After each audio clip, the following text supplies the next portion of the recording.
परिवर्त आव्यूह। किसी आव्यूह का परिवर्त आव्यूह यानी ट्रांसपोज ऑफ मैट्रिसेस। ट्रांसपोज किसी आव्यूह का कैसे निकालते हैं। ये कोई आव्यूह है ए 123 015 2/3 कोट का है। इसका ट्रांसपोज चाहिए यानी ए डैश। ट्रांसपोज को ए पर टी लिख सकते हैं पावर की तरह से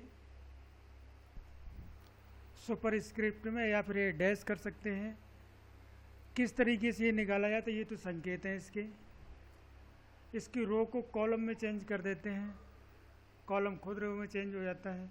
इस तरीके से हम ट्रांसपोज निकाल देते हैं। यानी पढ़ते तो हम इस तरीके से इधर को जाते हुए और लिखते हम इस तरीके से हैं। तो 1 2 3 और लिखेंगे 1 2 3। फिर हम दूसरी को ऐसे पढ़ेंगे 0 1 5 और लिखेंगे 0 1 5। इस तरीके से हमें ए का ट्रांसपोज यानी ट्रांसपोज ऑफ ए डैश हमें मिल गया। इसकी कोट है 2/3 है, तो इसकी कोट होगी 3/2। ट्रांसपोज करने से आव्यूह की कोट रो कॉलम में आ जाती है, रो और कॉलम रो बन जाता है, यानी उल्टी हो जाती है एक तरह की कोटी। तो इस तरीके से हम परिवर्त आव्यूह यानी ट्रांसपोज ऑफ ए मैट्रिक्स निकाल सकते हैं। अब हम इसके गुणधर्म देखेंगे। किसी आव्यूह के ट्रांसपोज का फिर से ट्रांसपोज निकाल लें तो वापस मूल आव्यूह मिल जाता है। जैसे हम यहाँ पर ए टी निकाल लिया ट्रांसपोज ऑफ ए, और फिर से उसका ट्रांसपोज अगर करें तो हम देखेंगे वापस ए मिलेगा। पढ़ेंगे इस तरीके से और लिखेंगे इसे, यानी 1 0 2 1 और 3 5। हम देखते हैं कि हमें ए वापस मिल गया है। ए ये 2/3 का ही हमें ए मिल गया, यानी ट्रांसपोज का ट्रांसपोज करने पर हमें ए मिलता है। यानी ए डैश का अगर डैश फिर से निकालें तो हमें ए ही मिलेगा। दूसरा है के इंटू ए का डैश अगर निकालें तो के इंटू ए डैश, क्योंकि सदिश को वैसे ही बाहर निकाला जा सकता है किसी आव्यूह से, यानी भाग दिया जा सकता है और अंदर गुणा किया जा सकता है। अगला है ए प्लस बी का डैश निकालते हैं तो अलग अलग डैश के योग के बराबर होता है, और माइनस करते हैं तो माइनस के बराबर होता है। ए माइनस बी का डैश बराबर है डैश माइनस बी डैश। अब हम देखते हैं कि दो आव्यूहों के गुणन का अगर हम परिवर्त निकालें, ट्रांसपोज निकालें तो क्या होता है। ए बी का डैश निकालेंगे तो इनका क्रम पलट जाता है, यानी बी डैश ए डैश आता है। ये बहुत ही इम्पोर्टेंट है, इसे प्रूव भी करने को आता है, और ये प्रमेय में भी सीधा प्रयोग होता है कि सिद्ध करने को आएगा क्वेश्चन, उसमें भी प्रयोग हो जाएगा। Most important property of transpose of matrices. सममित आव्यूह। सममित आव्यूह में किसी आव्यूह का डैश निकालें और वापस डैश जो है मूल आव्यूह के बराबर आ जाए तो उसे सममित आव्यूह कहते हैं। जैसे हमने ये आव्यूह लिया है 1 2 3 1 2 3 और 1 5 7 7। यहाँ पर हम ए डैश अगर निकालते हैं, यहाँ पर देखते हैं ए डैश निकाल के तो ये आता है 1 2 3 1 2 3, फिर 2 1 7 2 1 7, फिर 3 7 5 3 7 5। हम देखते हैं कि वापस ए आ गया। देखिए 1 2 3 सब मिल रहा है ना। इसका मतलब ए डैश ए के बराबर है। अगर किसी आव्यूह में ए डैश ए के बराबर आ जाता है, ए के बराबर, तो वो सममित आव्यूह कहलाता है। और अगर ए डैश माइनस ए के बराबर आ जाए तो विषम सममित आव्यूह कहलाता है। जैसे इसमें हम ए डैश निकालें तो 0 1 2 0 1 2 -1 0 3 -1 0 3 और -2 -3 0 -2 -3 और 0। हमें मालूम है कि हम -1 कॉमन ले सकते हैं, -1 का भाग दे सकते हैं, इसलिए माइनस हम बाहर निकाल लें -1, तो हमारा सारे चिन्ह जो हैं अवयवों के चिन्ह बदल जाएंगे। तो 0 1 2 और ये माइनस का हो जाएगा -1 0 3 और -2 -3 0।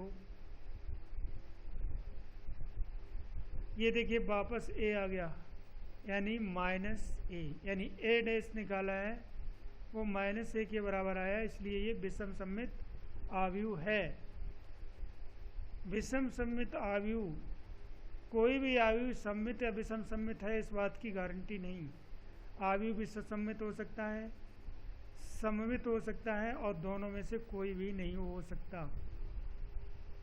ये संयोग है कि आव्यूह कैसा आ जाता है। a डैश अगर a के बराबर आ गया तो सममित आव्यूह है, a डैश अगर -a के बराबर आया तो विषम सममित, और a डैश और a में कोई संबंध नहीं है तो फिर न तो सममित है न विषम सममित है।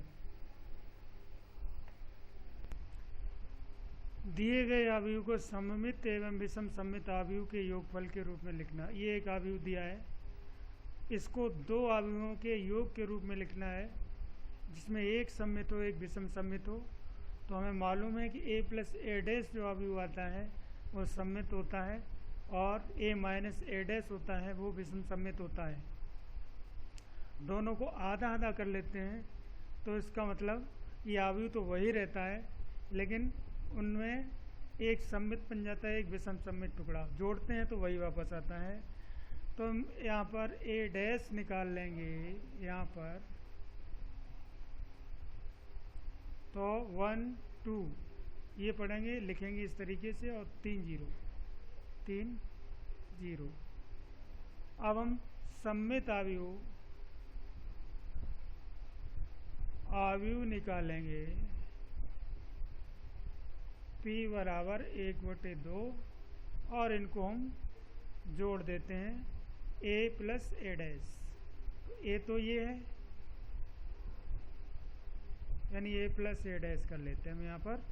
अब आगे हम सूत्र लिख लेते हैं। तो ये आता है 1/2 और 1 2 3 0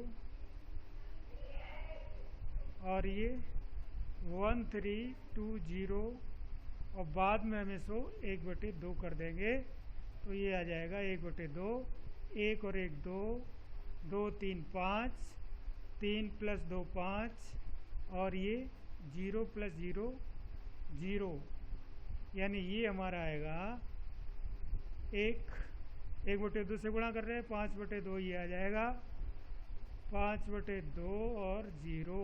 ये हमारा सममित आव्यूह p आ गया है। हम विषम सममित आव्यूह निकालेंगे।